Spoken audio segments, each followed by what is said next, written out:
Hi, I'm Galen Hunt, Distinguished Engineer and Managing Director for Azure Sphere at Microsoft. I'm thrilled to welcome you to an important discussion today on IoT security. Today, we're excited to welcome Merritt Maxim, Vice President and Research Director from Forrester, who is joining us for a discussion focused on the evolving IoT landscape and the integral role security is playing. Welcome, Merritt, and thanks for spending time with us today.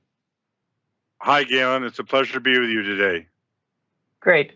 Well, we're excited as well. Hey, Merritt, why don't you share with us a bit about your background and some of the key themes you're seeing as security challenges for deploying IoT? Absolutely. So I'm Merritt Maxim, Vice President and Research Director of Forrester.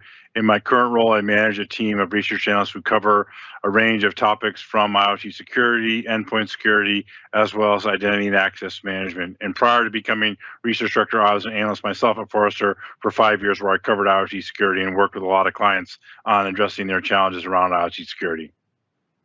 When we actually look at what's happened in the market, going back to my time as an analyst and even today in my new role, IoT security presents enormous challenges for companies.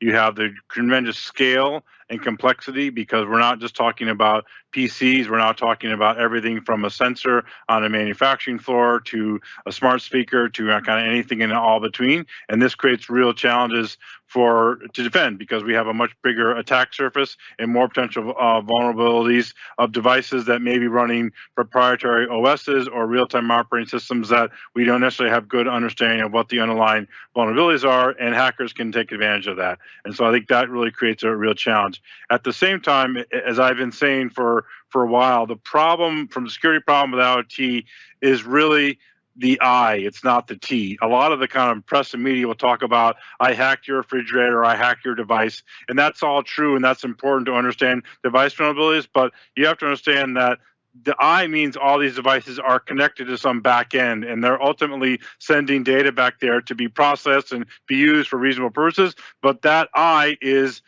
not anything unique. That's traditional kind of security 101 needs to be applied there. That's about proper security of data at rest, making sure your cloud instances have the proper procedures in place. And so when you look at IoT security, a lot of the same practices that you've already been doing for a traditional IT environment can easily be extended to protect data in IoT, in addition to the device protections. But it's that back-end connectivity that companies often overlook and get kind of caught up in the device itself without realizing that the back-end systems are where ultimately hackers are probably going to try to go, because that's where they want to get access to the most possible data that they can use for monetary purposes or other things like that.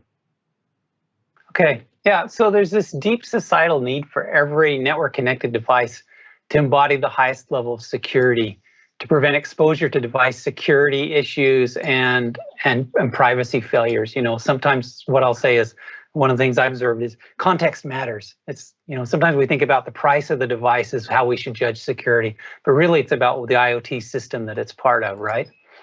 Unfortunately, the high development and maintenance costs have limited strong security primarily up till now to high cost or high margin devices, and it's often hard to know where to start or what to prioritize. Merritt, what are some of the challenges that companies face with the securing IoT connected devices and applications?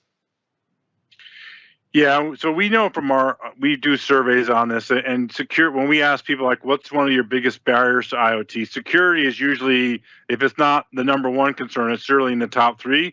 But we know that IoT deployments continue to proceed at a very high growth. So we know that companies are aware of security, but they're not necessarily stopping their deployments in their tracks because of security concerns, which means that they're basically taking a risk-centric approach and figuring out what's the way to mitigate the risk, because we're not going to be able to get every possible risk covered, but let's find the ones that are most critical, and let's find what are the tools and technologies we need to put in place to essentially protect against those.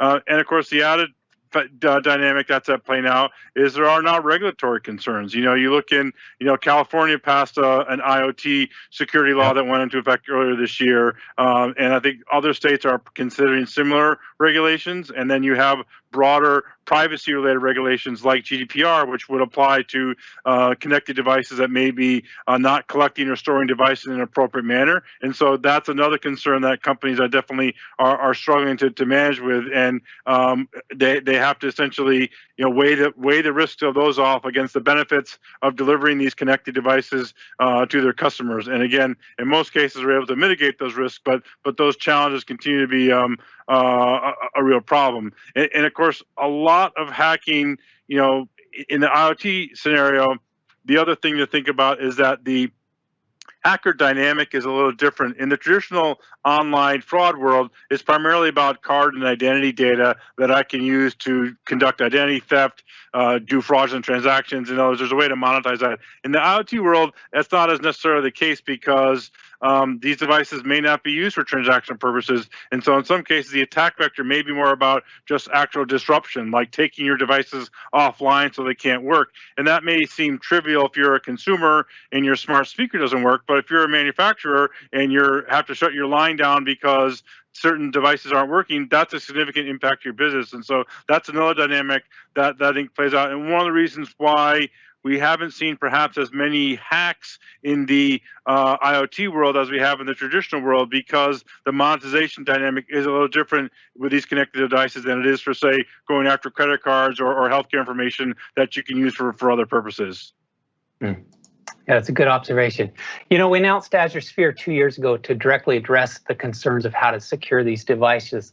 And our ambition with Azure Sphere is to secure every IoT device on the planet and empower any organization to connect and create secure and trustworthy IoT devices. Azure Sphere is now generally available to do just that. And the secure end-to-end architecture of Azure Sphere enables device manufacturers and enterprises to securely connect their devices at scale and with confidence. We really wanted to build a platform that anybody could build a highly secure device and be able to offload their responsibility to Microsoft. The end-to-end solution for securely connecting existing devices and equipment and to create new devices uses in Azure Sphere has 4 components. We talk about 3 of them being technical: the chips, the Azure Sphere chips, the operating system that runs on that, and the cloud service. And then the 4th one is a practices element, which is our people that provide ongoing OS and security updates. However, the reality is that most IoT solutions on the market today aren't designed with end-to-end protections they need to prevent them from being exploited. Cyber attacks are bad for business. And because devices can be rendered useless, attackers can take control of the device and use them for malicious purposes. We've seen attacks where data can be polluted. I think that's one of the emerging new areas of threat. Confidential data being stolen, et cetera. An IoT device can also be used to gain access to corporate or home networks. We've seen examples of that, or pulled into a botnet that does harm to critical infrastructure. These attacks can be expensive in terms of device damage, need for repair and placement downtime, and risky in terms of IP theft, financial, other legal responsibilities. Merritt, what are the top IoT solution security vulnerabilities that businesses need to be considering today? One important thing to note, right, to your point, right, is that the Internet of Things in the hands of hackers could become the Internet of bricks, right? Where I make your device essentially unworkable and unusable, and you have no way to patch it. And that may seem facetious, but I think that is an actual reality with certain devices, that once they're compromised, there is no way to remediate it, and you literally have to throw it out and start all over again. But if we look at, what are some of the most common vulnerabilities that we've seen in devices, or what you read in the press, and a lot of these are ones that are, good news is they are solvable and achievable, but they still persist. And I'd say first and foremost is default hard-coded passwords that are baked into the device, particularly on the consumer side, where when you activate the device, there's no requirement for you to change the default device password that was created at the factory. And that it obviously is done to improve user experience, because the user can just plug the device and activate it. But what that means is that you, as a hacker, if you know what the device is and you know the default password, there's a good likelihood that you can compromise that device. And if you go back a few years to the Mirai botnet, which compromised a series of Wi-Fi enabled cameras, that's the exact vector they used. They used the default password for these Wi-Fi cameras, and they were able to compromise hundreds of thousands of them, and then launch a distributed denial of service attack against other sites. So the hard-coded passwords is one that should absolutely be kind of high on the list of things that could be remediated. Other things would be limited ability to patch. This gets back to the Internet of Bricks, right? So if a device does need an update, and it's one thing to be a patch, it's another thing to think about, can the user actually do it successfully? Does it involve downloading firmware and is it highly technical? It may not be feasible. So having some ability to do patching so that if there is a compromise, you have the ability to update that machine or device, that becomes, I think, very important. Other areas where you see vulnerabilities would be inadequate encryption, whether in terms of the implementation itself, or in some cases, encryption may even be turned off. And some people say, well, engineers will tell you, well, the crypto is too much overhead, is too computational intensive. That's not really a valid argument. You look at the hardware of even these very basic devices, they can handle pretty good crypto in today's world, just given the advances that have been made in cryptography. And of course, encryption does provide real value in terms of protecting the data. But having said that, you can't overlook key management, because even if you have good encryption, but the keys themselves are not stored in a proper area, then you're just as vulnerable. And so that's why looking at like a trusted hardware module or something like that, I think becomes very important. And I'd say the last vulnerability that companies, particularly those who develop the products themselves, is not doing enough kind of pen testing, whether by their own team or by an external, before deployment. So really understand if there are some vulnerabilities that they may have overlooked as part of the development process. And this isn't a slight against your own engineering team. This is just a good best practice to say, let's get someone who's unbiased and not familiar with this product and see what they can come up with. And they may find some little subtle things. It could even just be simple social engineering tricks that they can find as a way to compromise those devices. And that money, I think, is well spent, because it will invariably identify some things you may have overlooked that can be certainly patched prior to deployment to minimize the risk of the device being compromised. Yeah, we've found at Microsoft these red team exercises are critical, and external pen testers are critical to really kind of getting past your own mindset and into the mindset of the hackers and what's really going on. You know, as we started Azure Sphere, one of the things we looked at was all the devices that Microsoft had made and some of our partners, and looked for the ones that had survived years of being connected to the internet and still secure. And that's what led us to what we would call the 7 properties of highly secure devices. You know, and these 7 properties, and you've touched on some of them, and we see these requirements, you know, hardware-rooted trust, a small trusted computing base, defense in depth, dynamic compartmentalization, certificate-based authentication instead of passwords, for example, online error reporting, and renewable security through automatic software updates. You know, ultimately, what we've seen is the most important thing we found is that successfully secured devices, ones that have faced persistent hacking across multiple years, is that they're built with the assumption that hackers are actually going to get in someplace. We use the term common in the industry is assume breach. Assume that someone has been able to breach part of the device or part of the IoT system, and then how do you mitigate against that and then recover the system? Because, you know, let's face it, hackers are going to outsmart your old security. The 7 properties identify the requirements for a device with multiple layers of protection and continually improving security. Merritt, from your perspective, what are the best practices for addressing IoT security vulnerabilities, and what's the biggest benefit to companies and their customers in doing so? Yes, I think in addition to the vulnerabilities that have been mentioned here, I think the key thing, to your point, right, there's really 2 kinds of devices in the world: those that have been compromised and those that haven't been compromised yet.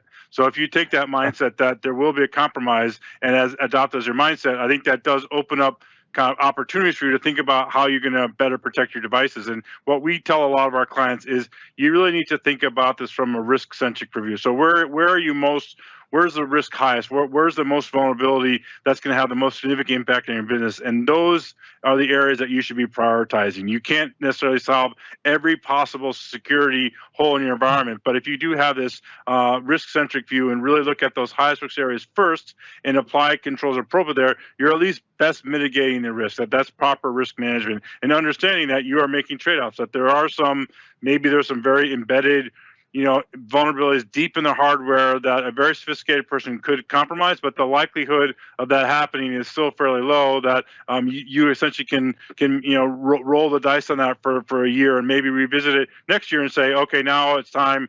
Things have improved. We need to address that. But I think this risk-centric view is very important. And back to my point about it's the I, not the T, is to not get lost purely on the device, but still think about your back-end system. So understanding the database or the cloud system where the stuff is being stored and who has the administrator access to that system. Is that protected with multi-factor authentication? Is there password rollover? All those kinds of things. Again, these are all security best practices that you should be doing anyway. You should just be applying them to your IoT environment because those systems are part of your ecosystem, and those could also be compromised. Even if everything you've done on the device is perfect, you may still have an aberration somewhere else that causes that compromise. And so I think those are the things you really need to be focusing on to make sure and plan for the unexpected. Expect to be breached and make sure you have a plan in place to how you're going to mitigate it. Because what we've seen is I think consumers increasingly are not surprised by breaches, but I think they are still increasingly forgiving of breaches. But what they don't forgive is a bad response to a breach. So if a company does a very poor job of a breach, that's hard to get customers back. But if you're breached and you're proactive and have good kind of outreach on what's involved and what you're doing about it, customers generally have proven to be pretty resilient and willing to go along with that, provided that they're given good information right up front. And that can only come through having a very robust breach response plan and practicing that and simulating that on an ongoing basis. So you're prepared for the day that if there is a compromise, you're ready and able to respond as quickly as possible.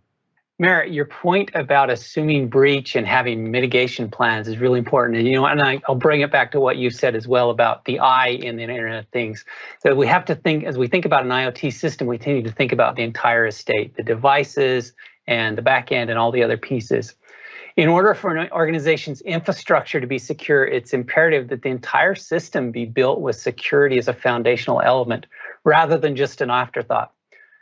We're delighted to provide platforms for manufacturers and enterprises to build securely connected devices from the silicon up to protect machines and their entire infrastructure from exploitation. We invite you and the viewers of this video to go to ak.ms/Azure Sphere GA webinar to learn more about Azure Sphere's ability to unlock new customer experiences, new business models, and improved operational efficiency, all while keeping private data, business assets, and reputations protected. Merritt, thank you so much for joining us today. Thanks for having me, Galen. I enjoyed our conversation.